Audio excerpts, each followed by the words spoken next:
Assalamualaikum warahmatullahi wabarakatuh. Perkenalkan, nama saya Ika Sari. Saya dosen program studi akuntansi Universitas Mercu Buana, Jakarta.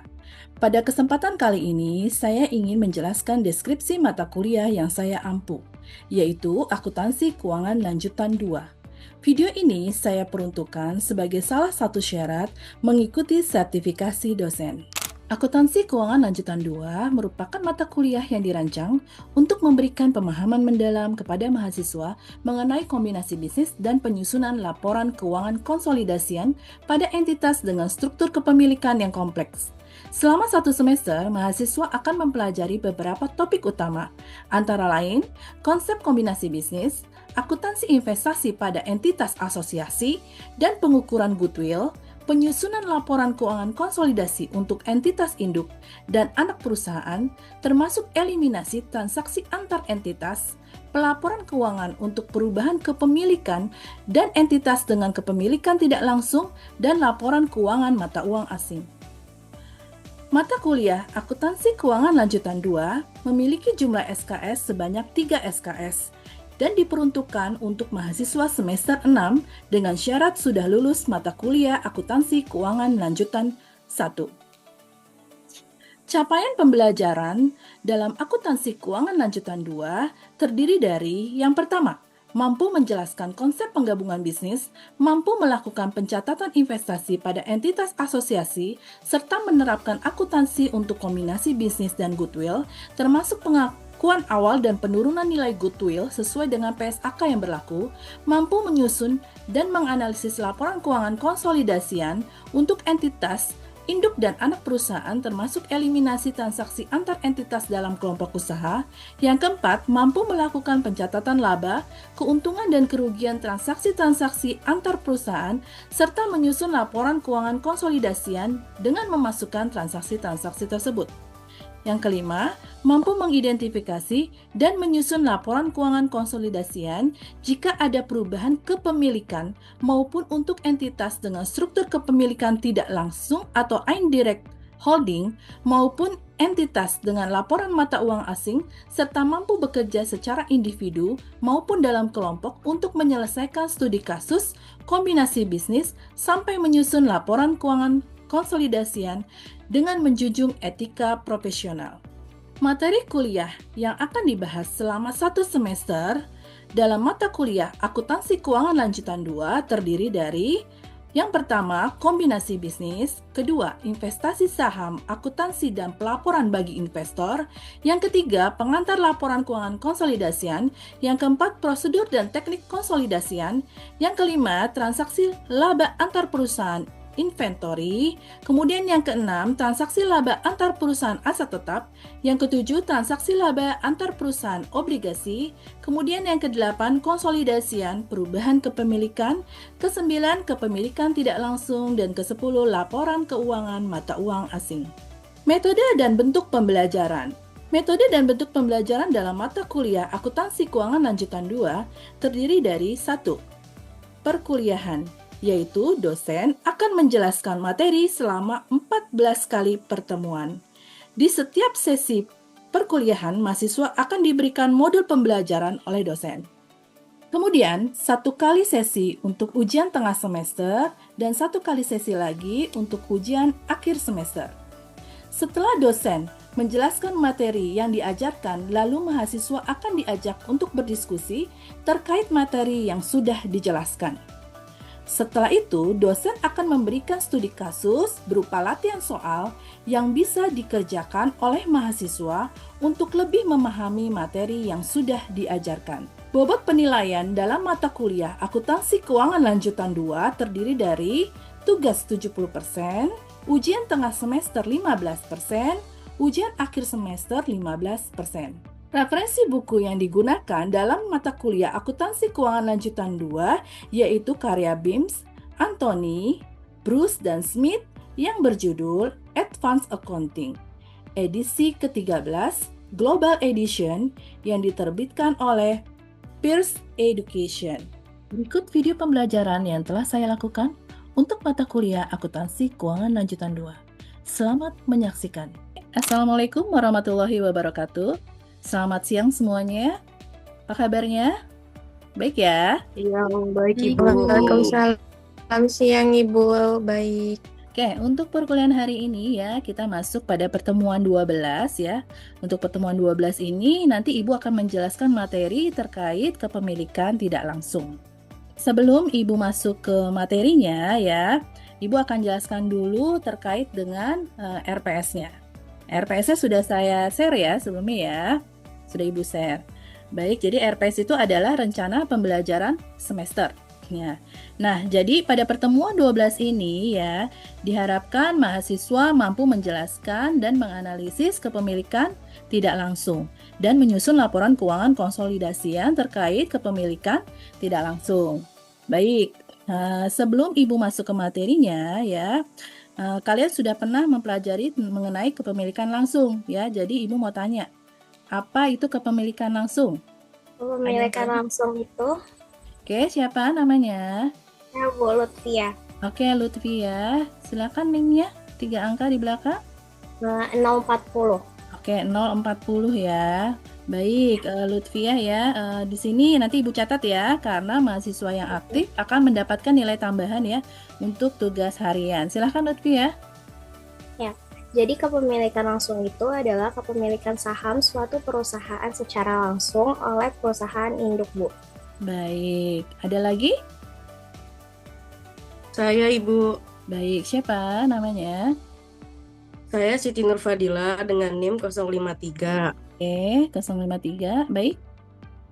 Kepemilikan langsung adalah perusahaan induk membeli dan membeli saham dan memiliki saham perusahaan anak secara langsung, Ibu. Oke, baik ya. Jawaban Lutfiah dan Nurfadilah benar ya. Jadi kepemilikan langsung adalah kepemilikan saham suatu perusahaan secara langsung ya oleh perusahaan induk tanpa melalui perusahaan lain. Di sini bisa dilihat gambarnya di mana induk memiliki kepemilikan langsung atas anak ya.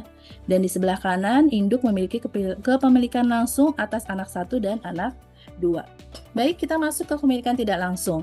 Apa itu kepemilikan tidak langsung? Ya, kepemilikan tidak langsung adalah investasi yang memungkinkan investor untuk mengendalikan atau mempengaruhi secara signifikan investasi yang tidak dikendalikan secara langsung melalui investasi yang dikendalikan secara langsung. Atau kepemilikan tidak langsung adalah kepemilikan saham suatu perusahaan melalui satu atau lebih perusahaan perantara. Di sini kita bisa lihat gambarnya di mana PT Indofood Sukses Makmur ya memiliki bentuk kepemilikan tidak langsung atas PT Manggala Batama Perdana. Namun, PT Indofood Sukses Makmur memiliki pengendalian ya atas PT Manggala Batama Perdana melalui PT Salim Infomas Pratama. Baik, sampai sini paham ya? Baik, Ibu akan lanjut ke kebijakan atas investasi saham. Nah, sebelumnya kalian sudah pernah mempelajari kebijakan atas investasi saham. Di sini kebijakan atas investasi saham ya berdasarkan pengendaliannya itu ada berapa? Coba, ada yang bisa Ada 3, jawab? Bu. Oke, siapa namanya? Ahlan, Bu. Baik, Ahlan. Berapa NIM-nya? 026, Bu. 026. Baik. Apa saja Ahlan? Yang pertama ada pengaruh tidak signifikan, yang Baik. kedua ada pengaruh signifikan, Ya, dan yang ketiga itu pengendalian, Bu. pengendalian. Baik ya. Di sini dari 3 kebijakan tersebut ada metodenya. Oke, siapa yang bisa menyebutkan metodenya? Saya Ibu Baik, siapa namanya? Nova Rizka dengan NIM 198 Ibu. 198. Baik ya, Iya, Nova, betul, Bu. silakan. Untuk pengaruh tidak signifikan itu menggunakan metode biaya. Nah, untuk pengaruh signifikan itu menggunakan metode ekuitas, Bu. Dan untuk pengendalian itu menggunakan konsolidasian. Oke, baik. Betul ya, Ahlan dan Nova. Baik, di sini ada 3 ya tadi kebijakan atas investasi saham. Yang pertama adalah pengaruh tidak signifikan, di mana investor tidak dapat mempengaruhi kebijakan keuangan dan operasional perusahaan yang diinvestasikan. Ya, di mana kepemilikan saham ya kurang dari 20% ya. Kemudian yang kedua adalah pengaruh signifikan. Maksudnya adalah kemampuan investor untuk ikut berpartisipasi dalam pengambilan keputusan kebijakan keuangan ya dan operasional tanpa mengendalikan perusahaan tersebut. di mana kepemilikan sahamnya adalah antara 20 sampai 50% ya, menggunakan metode ekuitas. Kemudian yang terakhir ada pengendalian. Pengendalian adalah kemampuan investor ya untuk mengatur kebijakan keuangan dan operasional perusahaan untuk memperoleh manfaat dari aktivitas perusahaan tersebut ya, di mana kepemilikannya adalah di atas 50% dan metodenya adalah konsolidasi. Baik, ya sekarang kita masuk ke bagian controlling interest ya. Di sini ada dua bentuk kepemilikan atas kepemilikan tidak langsung. Yang pertama adalah father, son, and grandson ya. Kedua adalah connecting affiliate. Di sini yang pertama di bagian father, son, and grandson, induk memiliki 80% perusahaan anak dan 56% perusahaan cucu. Ya, didapat dari mana 56%? Didapat dari kepemilikan induk atas anak 80% dikalikan dengan kepemilikan anak atas cucu 70%, sehingga hasilnya 56%.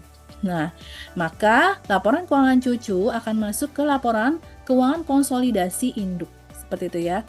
Kemudian yang kedua, di sini ada bentuk connecting affiliate, di mana induk memiliki 80% perusahaan anak 1 dan 32% tambahan perusahaan anak 2. Jadi dapat 32% didapat dari 80% dikali dengan 40% ya, melalui anak 1 ya. Total kepemilikan induk di perusahaan anak 2 sebesar 52%. Dapat dari mana?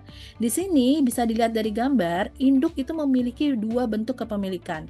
Yang pertama adalah induk memiliki kepemilikan tidak langsung atas anak 2 dan memiliki kepemilikan langsung atas anak 2. Jadi nanti di total hasilnya 32% ditambah 20%, hasilnya ada 52%. Sehingga laporan keuangan anak 2 akan masuk ke laporan keuangan konsolidasi induk. Oke, sampai sini sudah cukup jelas ya? Ada yang ingin ditanyakan? Ibu, saya izin bertanya. Oke. Saya Siapa namanya? Sabrina, NIM-nya 077. 077. Baik, Sabrina, bagaimana? Kalau maksud dari controlling interest sendiri itu apa ya, Bu? Oke, controlling interest atau hak pengendali yaitu hak ya yang dimiliki oleh perusahaan induk ya untuk mengendalikan kebijakan keuangan dan operasional perusahaan anak ya, baik secara langsung maupun tidak langsung. Nah, biasanya hak pengendalian itu bisa didapat jika induk ya memiliki lebih dari 50% kepemilikan saham. Seperti itu ya, Bina ya. Oke, lanjut ya. Kita ke non-controlling interest. Tadi sudah saya jelaskan controlling interest. Sekarang kita masuk ke non-controlling interest ya. Jadi kalau non-controlling interest adalah hak non-pengendali ya, di mana bagian kepemilikan pemegang saham lain yang tidak dimiliki oleh perusahaan induk. Itu namanya non-controlling interest. Jadi menunjukkan hak pemegang saham minoritas atas laba perusahaan anak dan aset bersih perusahaan anak ya, seperti itu. Baik, kita masuk lagi di sini ke bentuk kepemilikan tidak langsung yaitu NCI untuk father, son, and grandson dulu ya. Di sini perhitungan kepemilikan NCI untuk cucu ya. NCI dari anak didapat 30% itu dari 100% dikurangi 70%. Jadi kepemilikan anak atas cucu kan 70%. Jadi 100 dikurang 70% hasilnya 30%. Kemudian ada NCI dari induk 14% didapat dari 100% dikurangi 80% dikali dengan 70%. Ya, maka total NCI-nya adalah 44%, di mana 30% ditambah dengan 14%. Kemudian kita masuk ke bentuk kedua, connecting affiliate, perhitungan kepemilikan NCI anak 2. Di sini NCI milik anak 2 itu hasilnya 40%. Ya, jadi 100% dikurangi 20% ditambah 40%. Kemudian NCI dari induk itu 8% didapat dari 100% dikurang 80% dikali 40%. Maka total NCI-nya adalah 48%. Oke, jadi di sini induk memiliki kepemilikan tidak langsung atas anak 2 dan memiliki kepemilikan langsung atas anak 2. Seperti itu ya. Baik, sampai sini ada yang ingin ditanyakan? Bu, saya ingin bertanya, Bu. Oke, siapa namanya? Rasya, NIM belakangnya 032. Oke, Rasya, gimana Rasya? Berarti NCI itu anak satu pada connecting affiliate langsung 20% ya, Bu ya? Oke, jadi untuk induk pada anak 1 ya, di sini untuk NCI-nya langsung bisa 20% karena di mana kepemilikan induk atas anak 1 kan di sini sudah terlihat ya 80%, maka otomatis NCI-nya adalah 20%. Seperti itu ya Rasya ya.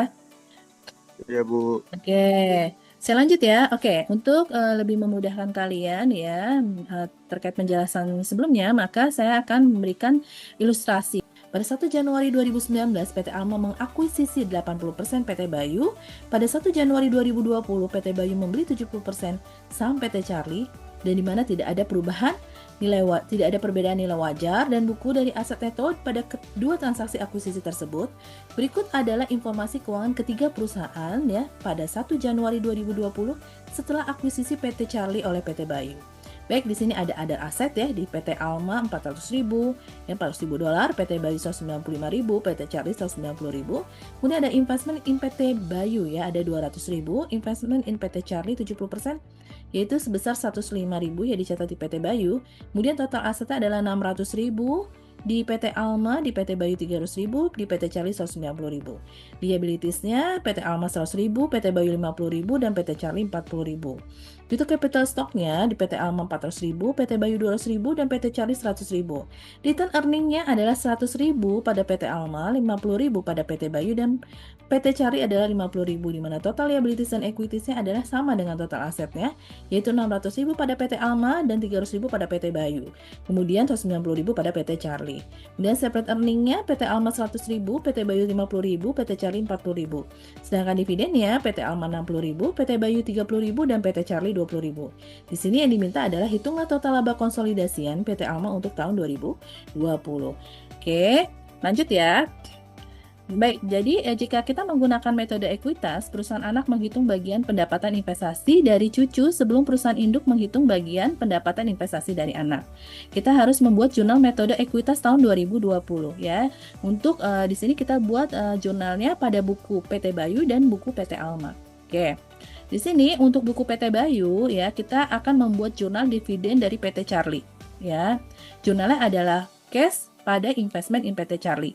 Di sini adalah hasilnya 14.000. Didapat dari mana? Didapat dari soal tadi dividennya PT Charlie 20.000 kalau dilihat dari soal ya. Sini ya, dividennya 20.000 dikali dengan 70%. 70% dari mana?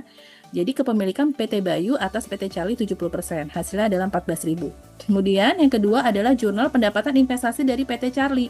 Kita jurnal debitnya investment in PT Charlie pada income for PT Charlie.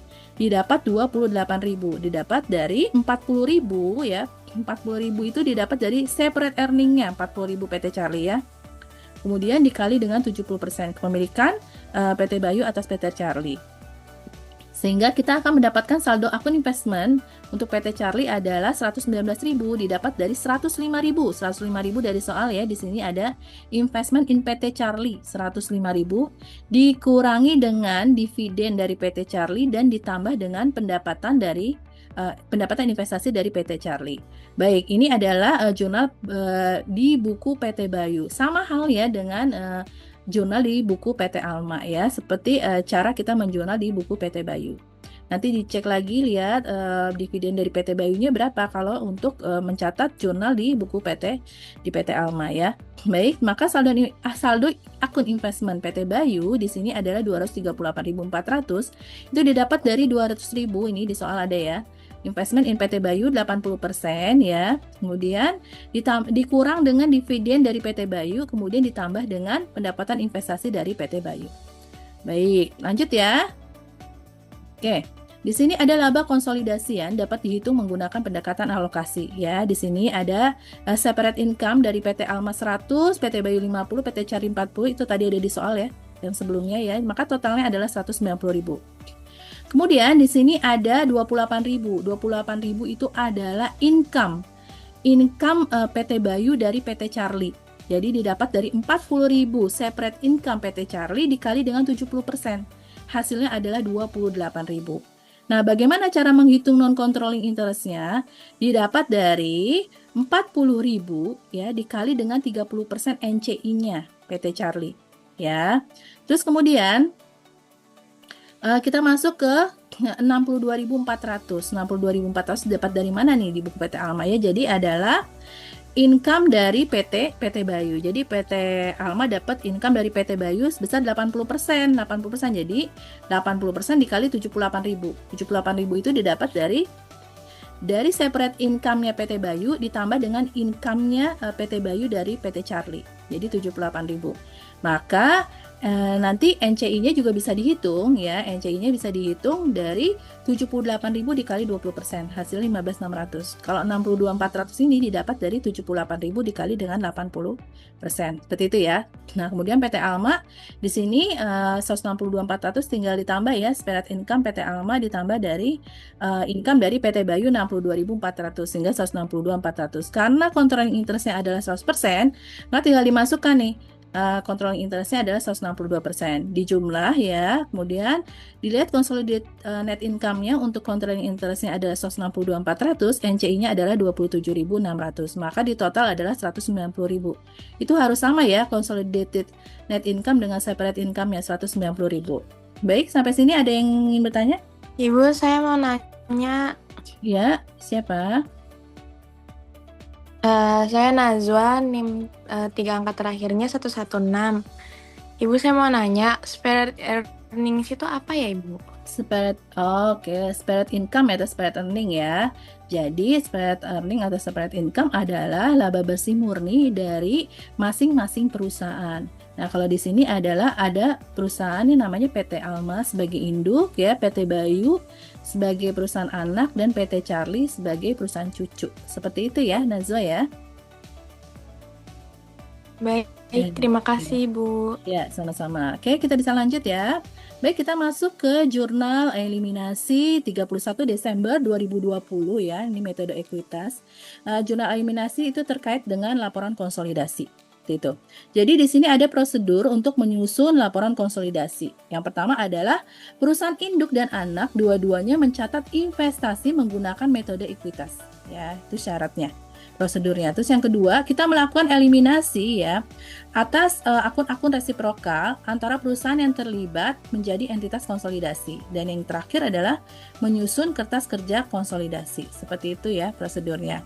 Baik, kita masuk ke eliminasi saldo investasi PT Bayu dan ekuitas PT Charlie. Di sini jurnalnya adalah debit capital stock PT Charlie. Nah, capital stock PT Charlie 100.000 itu ada di sini di soal ya. Di sini di soal dilihat ya. Capital stock PT Charlie 100.000 ada di sini ya. Oke, terus kemudian return earning PT Charlie sama tadi juga ada di soal 50.000 return earningnya. Return earningnya dari PT Charlie ada 50.000 nih ya. Terus kemudian investment in PT Charlie sama tadi ada di soal juga 105.000 ya. Di investment in PT Charlie 70% di sini ditulisnya adalah angkanya 105.000 ya. Kemudian NCI-nya otomatis 45.000 sehingga balance ya. Debit 150.000, kreditnya 150.000. Oke, yang kedua adalah eliminasi dividen dan bagian laba PT Bayu dari PT Charlie. Ya, di sini yang pertama debitnya adalah income from PT Charlie 28.000. Tadi kita sudah cari di sini. 28.000 didapat dari separate income PT Charlie 40.000 dikali dengan 70%, hasilnya 28.000. Kemudian kita hitung juga dividennya. Di sini dividennya 14.000. Dapat dari mana 14.000 ya? Di sini 14.000 dilihat dari dividennya PT Charlie dulu. Dividen PT Charlie di soal adalah 20.000 ya. Berapa dividen PT Charlie? 20.000 ya, 20.000 dikali dengan 70% ya, hasilnya adalah 14.000. Kemudian investment in PT Charlie otomatis 14.000, maka balance ya, debit kredit 28.000. Terus kemudian mengakui bagian laba dan dividen PT Charlie untuk NCI ya, NCI expense PT Charlie 12.000 tadi dari sini ya. 12.000 itu adalah 40.000 dikali 30% ya, hasilnya adalah 12.000 nih, 12.000 dari sini. Oke, terus kemudian dividennya, dividen tadi PT Charlie kan dividennya adalah 20.000. 20.000 dikali 30% ya. Nah, hasilnya adalah 6.000. Otomatis NCI PT Charlie ada 6.000. Jadi debit kreditnya udah sama nih, 12.000. Nah, jurnal eliminasi untuk A sampai C sama dengan pengerjaannya jurnal eliminasi dari D sampai F seperti itu ya. Terus kemudian untuk jurnal A sampai C itu adalah eliminasi investasi anak atas cucu. Sedangkan jurnal dari D, E, F itu adalah eliminasi investasi induk atas anak seperti itu.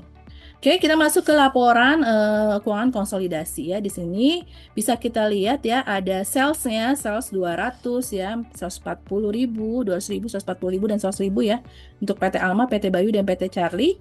Ini kalau di total di consolidated statement ya, ini adalah 440.000 ya.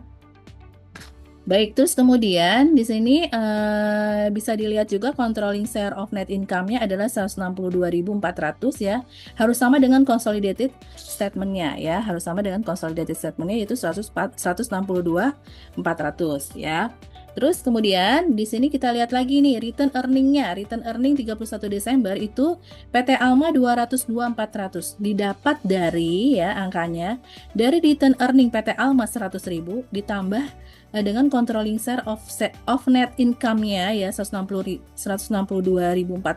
dikurang dengan 60.000 itu hasilnya adalah 202.400 ya, dan itu angkanya harus sama dengan consolidated statement ya di return earning 31 Desember 202.400. Kemudian ini yang merah-merah bisa dilihat tadi kita buat jurnal eliminasi disesuaikan ini debit kreditnya ya dimasukkan ya, di sini kan ada A, B, C, D, E ya. Bisa dilihat itu nanti dilihat lagi ya debit atau kredit nanti dimasukkan ke dalam bagian adjustment and elimination. Baik ya, kita lanjut ke lanjutan laporan keuangan konsolidasinya ya. Tadi untuk yang awal di sini kita bisa lihat laporan konsolidasinya adalah untuk menyusun income statement dan perubahan ekuitas ya. Terus kemudian untuk yang laporan lanjutan ya, laporan lanjutan keuangan konsolidasi ini ya. Di sini adalah untuk menjelaskan bagian neraca atau posisi keuangan ya. Jadi ada aset ya, kalau bisa dilihat itu ada aset, terus kemudian ada aset ya, ada investment, dan di sini juga ada tambahan NCI. Bisa lihat di bawah ya NCI-nya ya. NCI 1 Januari dan NCI 31 Desember. Nah, di sini total aset pada consolidated statement 892.600 itu harus sama dengan total liabilities dan equity pada consolidated statement, yaitu jadi sama-sama 892.600. Jadi balance ya. Karena di sini kita untuk laporan kelanjutan untuk keuangan laporan konsolidasi ini berarti untuk menyusun laporan posisi keuangan atau neraca. Oke, baik ya. Sampai sini ada yang ingin ditanyakan? Sudah paham ya? Sudah paham? Sudah paham, Ibu. Baik, kalau sudah paham ya. Sekarang Ibu minta ya, ada yang bisa memberikan kesimpulan atas materi hari ini? Saya, Ibu. Oke, baik. Silahkan, siapa namanya? Saya Jessica Hatu dengan NIM 142. Baik. Jadi kesimpulan dari materi hari ini yaitu ada dua konsep dalam kepemilikan tidak langsung yaitu controlling interest dan non-controlling interest. Jadi controlling interest adalah hak yang dimiliki oleh perusahaan induk untuk mengendalikan kebijakan keuangan dan operasional perusahaan anak. Sedangkan non-controlling interest adalah bagian kepemilikan pemegang saham lain yang tidak dimiliki oleh perusahaan induk. Jika kepemilikan induk atas anak dan cucu lebih dari 50%, maka laporan keuangan anak dan cucu masuk ke laporan konsolidasi induk. Oke, benar. Baik ya, Jessica, betul ya. Ada lagi yang ingin ditanyakan? Cukup? Ada ya? Tidak ada, Ibu. Ya, oke. Baik, kalau tidak ada lagi yang ditanyakan, nah ini Ibu akan kasih kalian latihan soal ya. Kalian kerjakan dan nanti latihan soalnya dikerjakan, kemudian dikumpulkan minggu depan. Nah, nanti Ibu juga akan men-share modul untuk pertemuan hari ini. Ya, jadi bisa menjadi bahan referensi kalian untuk menjawab latihan soal dari Ibu. Seperti itu ya. Nah, berarti tidak ada lagi yang ditanyakan ya. Oke, jika tidak ada lagi yang ditanyakan ya, maka Ibu cukupkan ya untuk perkuliahan hari ini. Absenkan kalian di SIA ya, seperti biasa Ibu input di SIA. Kalau tidak ada lagi yang ditanyakan ya, cukup untuk perkuliahan hari ini ya. Kurang lebihnya Ibu mohon maaf ya. Wassalamualaikum warahmatullahi wabarakatuh. Demikian paparan saya mengenai deskripsi mata kuliah Akuntansi Keuangan Lanjutan 2 dan video pembelajaran saya. Semoga bermanfaat. Terima kasih atas waktu dan kesempatannya. Wassalamualaikum warahmatullahi wabarakatuh.